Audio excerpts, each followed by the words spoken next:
All right, what is going on, ladies and gentlemen? My name is Ruben Batista, and welcome to another Realm News. Today in the Realm News, I'm actually going to have to rush this a little bit because it is just the day before the showcase, and I just wanted to get a little extra information that I was not able to actually provide to you guys on the last Realm News. So if you guys want to hear that one too, you can go back. It's the last video before this one. Let's start off with the AOC. Apparently there was somebody from the AOC that was criticized for being somebody who was lying, a liar, and that they did many things as pretending to be a girl in the community, at least not in this community, in the community before, and even in this community he did multiple things, including telling people that he would wish them that they kill themselves, stuff like that. It was pretty rough, pretty bad stuff, but things that the devs and, the team Hi-Rez, Evil Mojo did not know. They had no idea about this. And this is where it sort of started to be complicated. After he won with fair and square votes, which, as you guys can imagine, people voted for him for the Xbox representative, which his name was Shiva UK, which, by the way, I did murder this name yesterday by calling him Shiva UK. So sorry about that, Shiva. But this person in particular, and the person that I'm talking about, it basically apparently did a couple of things that were not good, but they were not public either. They were not in a way that Hi-Rez or Evil Mojo or anyone related to the AOC that, there was checking on the media of the appliance, the people who applied for the AOC, like they couldn't just go there and find these suspicious activities. So it actually was brought up to their attention after they found out that Shiva had done some of these things. The community, people from both Xbox, even PC, from Discords, from Reddit, and etc. This person apparently even promised skins if he won as being an AOC member. He also said that he could make things happen as if he become an AOC, so people should vote for him. So yes, definitely this is not something that it should be happening. So Evil Mojo took responsibility for this, and after seeing some of the evidence, they got in contact with Shiva in February 3rd, and basically after having a conversation about his behavior, he decided to actually resign from his position in the 2020 AOC. So Shiva is no more. Currently, we do not know yet who's going to take his place, at least not that I know of yet. But it probably will be the next person with the most votes for Xbox. Independently, if it is a person with only 10 votes, if it is the second person with the most votes, that is the person who's probably going to take his place. But it should be the person from Xbox, not a person from PC or something like that. Now, moving on into other news. As I mentioned in the last video, Ying was the last skin. Dynamine apparently got it right once more. There's still people, of course, complaining about the situation of having Ying's and Maeve's skins all over the place. But after a further exploration or just a little investigation by some people, they found out that actually Tyra was the person with the champion with the most skins, being second and third Maeve and Ying. Now with this battle pass specifically, they become first and second, but apparently Tyra has a ton of skins, but people still don't complain about that. It's just because Maeve and Ying had the skins most recently very often, so people get to complain about that. And for once, I'm not against it and I'm not with it.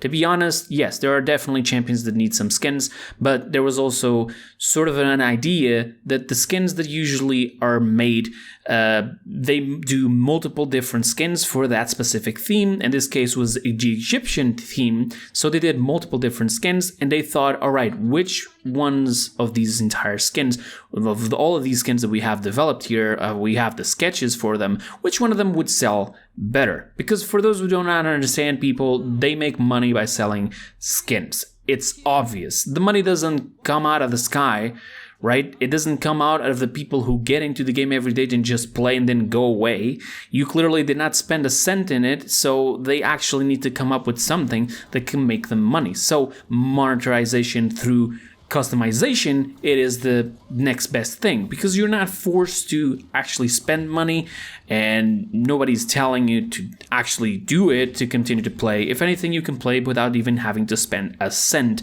So it is kind of, a business, as even Vex has mentioned in his last video about the dev rent, and it's kind of right. He's kind of right on that. But then again, I told you, Ying skin, there it is, and it should be pictured right now in screen with the final banner of the 4 different skins.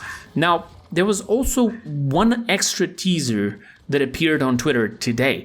Now, this teaser here, it doesn't really explain who it is. I was not actually expecting this, and it could be potentially an event coming up tomorrow on the update show, which I'll bring that up in just a few seconds in PDS and so on. We'll talk about that in just a second. But this teaser, as you can see, we have the GIF or whatever you want to call it in screen. In my first thought, I thought this was Terminus, especially because of what it says in the text.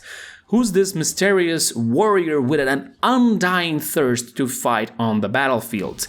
Find out who they are on our update show tomorrow. So first of all, we know that this is not the only one because it says find out who they are. Second of all, it does not seem at all to be sort of Egyptian. I don't think this has anything to do with the Egyptian skins. I believe the Egyptian skins will be part of the Battle Pass, possibly having recolors like we've always been having every single Battle Pass.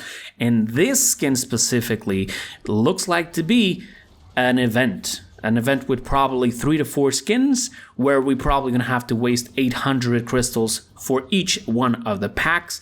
And finally, you can actually claim the 4th pack for free. Usually this is how it works. It doesn't mean it's going to be like this. It doesn't mean that it has to be 800 crystals. It could be 600 or 400.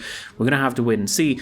But one of the things that I can tell you is that if they're going to do the same thing that they have been doing up until now for events, the 4th skin will be unlimited. Not limited, unlimited. And what is an unlimited skin for those who do not know? An unlimited skin is a skin that it's still available for purchase even after the event has ended, but you need to spend the entire total that you would have to spend during the event to get that skin. So for example, imagine that each pack is 400. 3 different packs by 400 crystals will give you a total of 1,200 crystals, and the final price for that skin would be 1,200 crystals, but you would still get the other 3 packs. In this case, the event ends, now you can buy still the last skin, but you will not get the 3 initial skins. You will have to pay still 1,200 for that skin alone. All right, and if there's anything that comes with it, some sort of maybe an MVP pose or an emote or something like that, it probably will not come even together. So it's much cheaper and it compensates a lot more if you buy it during the event. So I'm not entirely sure. This is just speculations of what has happened up until now. So there we go. I even saw some people mention Burger Bomb King. Some people talking about even being Khan, and some others even mentioned, I believe that it was Tiberius, which doesn't really make sense. But some people even mention Atlas as well. I mean, it could be, although it doesn't look like to have the weapon in his hands. It looks like to be some sort of a glove or something like that. But I really don't know. I was caught in surprise here, so we're going to have to wait and see tomorrow. Now, mentioning tomorrow, yes, today is day 4 of January, actually February, sorry, I'm in the past apparently, 4th of February, and tomorrow, day 5, we're going to have the showcase. The showcase will be happening in the Paladins, the game channel, the official Paladins game channel, in both Mixer and Twitch, and it will be around 12 p.m. ET. And if you do not know what that is, I can also give you another reference, which is 5 p.m. London time. All right? During that time, it will start broadcasting back on that channel. Before that, for 2 hours, Kreepers will be there streaming for 2 hours. That's right. He will start at 3 p.m. London time for 2 hours. He'll stay there streaming for the people to want to play with him and so on. And then it will be the showcase. Patch notes should come straight up after the showcase or during it. We're going to have to wait and see. And as for BDS, that will happen probably in the weekend, by the end of the week. Because usually they have to get everything ready after the showcase has been brought up. And only in the weekend it should only happen. Probably. We're going to have to wait and see. As for a last announcement regarding that, Kreepers will also be streaming the live reaction to this update show on his own channel, which will be YouTube / also Mixer. So if you guys want to go there to check it out, the live reaction to the showcase, you're more than welcome to go there. If you just want to go straight up to the showcase and the Mixer channel or the the Twitch channel, you're also welcome. It's no problems at all. So good luck with that. And beyond that, Kreepers should also do a video with the summed up information of the showcase after. So with that said, now let's go into some other things. Some of the things that have already been brought up to our attention of some things that may happen in this patch. One of them being the removal of the kill cams in the top place. Now, I'm not entirely sure if this is permanent. It doesn't really explain that to the fullest till 100% it is it or is it not permanent. But there is a dev blog post in the Paladins the Game channel. If you guys go there, you can go into the news and you should find it, dev blog removing kill cams in top plays. And it was 22 hours ago after I'm recording this video by Adonis, and he explains how many bugs are actually caused because of the kill cams and the top plays. And some of you may be mad saying that you want this. I think it's more of a question of getting used to, because if you think about it, what does it actually contribute for us? You see the kill cams, you see the top plays. We already know how this works. You get the top play, yeah, there's everything, it's very cool. But somebody else gets the top play, you just start spamming cancel that, no, cancel that. It's always the same thing over and over again. So instead of people actually, first of all, start focusing on stuff to do to get top plays, well, now you don't. Which will make the gameplay a lot more simple and not so many tryhards, I would guess, but maybe I'm just wrong. It doesn't matter. The kill cams in the top plays, due to some problems, it was basically as having two games running at the same time. They would have to have one basically recording what you're doing in the main game, and every time that you would trigger the kill cam or the top play, it would basically go rewind and get all of that information. But unfortunately, explained by Nervous Energy, Evil Mojo or Nervous Energy, he said that, for example, imagine that the top play or the kill cam would start at the exact moment that you're in the middle of an animation of a character, or maybe an ultimate, or maybe even a summon of a dragon or something like that. What could happen is just completely bug out the entire video you were about to see, the kill cam or the top play, and eventually you start saying, oh, this is not what happened, or this is wrong, or look at those hitboxes. That was actually one of the main problems with the kill cams and top plays. Sometimes people would look at them and say, how did he hit that shot? He hit the shot like 1 meter completely to the right of where I was standing. It was never actually accurate, to be honest. We have a lot of variance going on with this, from lag to server connection to the character himself, actually the player himself. How was he doing, or what animation was he doing? Was he bugged? Was he not bugged? Was he standing still? Was he moving? You know, a lot of things would contribute for this, and it would also create a ton of bugs. One of the things they said is that since they will remove the kill cams and the top plays, some of the things that will disappear are stuff like, for example, players stuck in third person. Or, for example, players experience visual effects, those little particle effects after you get respawned, like, for example, the Maeve Prowl or the Androxus Reversal or the Androxus Nether Stab. You would see these particles every time you would get out of the spawn after you've been killed sort of in that spot, or when you're seeing the kill cam, you stop the kill cam on purpose on a specific spot and it would actually create this effect. It eventually would be cleaned.